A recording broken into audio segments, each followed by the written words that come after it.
سلامونه، امید لرم چې تاسو ټول به روغ او جوړ یاست او ژوند مو ښه روان وي. د یو نوي ویډیو د نوې موضوع سره بیا ستاسو خدمت کې حاضر یم. ملګرو، یو دوه ورونو دا پوښتنه کړې ده چې موږ غواړو چې خپل کورنۍ دپاره راوستلو لپاره دلته ډومان وکړو. آیا موږ کولی شو چې په دې لړ کې د وکیل نه کومک واخلو، وکیل ونیسو تر څو موږ ته ایمیل وکړي د کور راوستلو لپاره په سفارت کې غوښتنه وکړي، او که موږ یې خپله وکړو؟ دغه پوښتنه څو وارې ما نه هم څه ملګرو کړې وه، بعضو ملګرو. ګورې ملګرو، تاسو هر کله چې غواړئ چې خپل کورنۍ، خپل میرمن، خپل بچي راولئ او سفارت ته د رندیو دپاره غوښتنه کوئ، ایمیل لیږئ، دې دپاره هیڅ وکیل ته هیڅ اړتیا شته نه دی. صرف او صرف تاسو داسې وکړئ چې د ټول خپل کورنۍ یعنې د ماشومانو د میرمن اسناد برابر کړئ. هر کله چې دغه ټول اسناد برابر شو او تاسو غواړئ چې د کم ځای نه، د کم سفارت، د فرانسې د کم سفارت نه، د تهران نه، ایران نه، که د پاکستان نه، اسلام آباد نه، کم ځای نه تاسو غواړئ، هر کله چې دا فیصله وکړه، هغې نه بعد د هماغه سفارت تاسو هغه ایمیل ته ایمیل ولیکئ.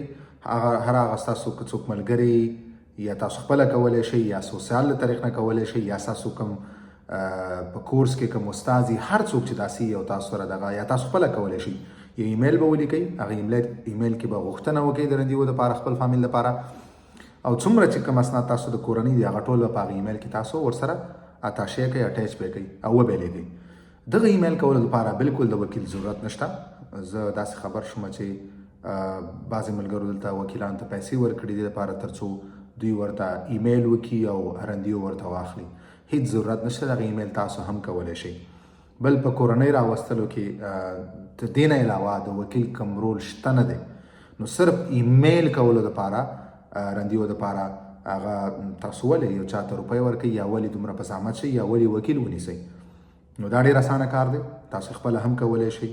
هر هغه ملګری که هغه په فرانسوي پوهېږي هغه هم درته کولی شي. تاسو دغه ایمیل په انګلیش کې هم کولی شئ. ضروري نه چې تاسو په فرانسوي کې وکړئ. یا ستاسو سوسیال هم دغه ایمیل تاسو ته کولی شي.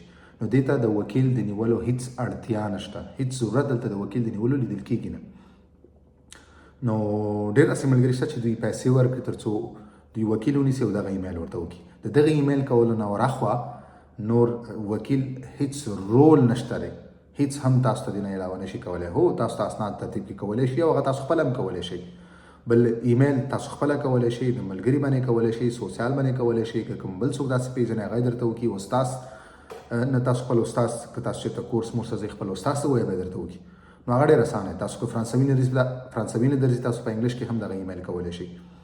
ټول اسناد د خپلې کورنۍ برابر کړئ او دا په یو ایمیل کې اتاشې کړئ، اټیچ کړئ، او هغې نه بس ورته ایمیل ولیکئ چې زه غواړم خپل بچي راولم، خپل کورنۍ راولم، هغو دپاره تاسو رندیو راکړئ تر څو زما د کورنۍ غړي دلته راشي او تاسو ته انټرویو واخلئ یا اسناد هغه جمع کړي تاسو سره.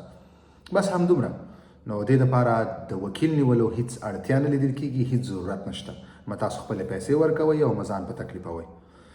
ویډیو همدومره وه. که کوم ورور پوښتنه لري تاسو خپله پوښتنه ته کمنټ کولی شئ. انشاءالله په خپل وخت به زه ستاسو پوښتنې تاسو ته جواب درکوم په مخه.